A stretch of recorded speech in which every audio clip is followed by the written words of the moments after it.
ഒരു മകനായി നിന്മാർവിൽ ഞാനും ശാന്തമായി ഉറങ്ങിയിടും നേരം. ഒരു മകനായി നിന്മാർവിൽ ഞാനും ശാന്തമായി ഉറങ്ങിയിടും നേരം.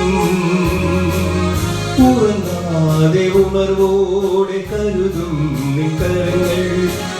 ജീവിതം നിന്നിൽ ധന്യമായി തീരാൻ. ഉറങ്ങാതെ ഉണർവോടെ കരുതും നിൻ കരങ്ങൾ. ജീവിതം നിന്നിൽ ധന്യമായി തീരാൻ ദൈവം കനിവായി തന്ന. ദൈവനാമത്തിന് മഹത്വമുണ്ടാകട്ടെ.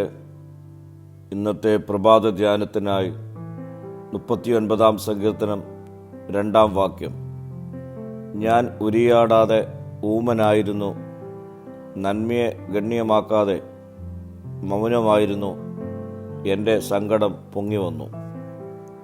ദുഷ്ടന്മാർക്ക് പരിഹസിക്കാനോ വിജയിക്കുവാനോ അവസരം നൽകാതിരിക്കുവാൻ, പ്രത്യേകിച്ച് അവരുടെ സാന്നിധ്യത്തിൽ സംസാരിക്കുന്നതിൽ നിന്ന് വിട്ടുനിൽക്കുവാൻ, നിശബ്ദനായിരിക്കുവാനുള്ള സങ്കീർത്തനക്കാരൻ്റെ പ്രതിജ്ഞയാണ് ഈ വാക്യത്തിൽ കാണുന്നത്. ദുഷ്ടവാക്കുകളിൽ നിന്നും മാത്രമല്ല, നല്ല വാക്കുകളിൽ നിന്നും അദ്ദേഹം മൗനം പാലിക്കുന്നു. തെറ്റായ കാര്യങ്ങൾ പറയാതിരിക്കുവാൻ നാം വായ അടയ്ക്കുമ്പോൾ ശരിയായ കാര്യം പറയുന്നത് തന്നെ നാം നിർത്തേണ്ടി വരും. വേദന മൂടിവെക്കുമ്പോൾ അത് ഉള്ളിലേക്ക് മാറുന്നു. അതുമൂലം ദുഃഖം വളരുകയും ആത്മീയ സമ്മർദ്ദം വർദ്ധിക്കുകയും ചെയ്യുന്നു. പ്രിയ സ്നേഹിതരെ, ചിലപ്പോൾ നിശബ്ദത വാക്കുകളേക്കാൾ ഉച്ചത്തിൽ സംസാരിക്കുന്നു.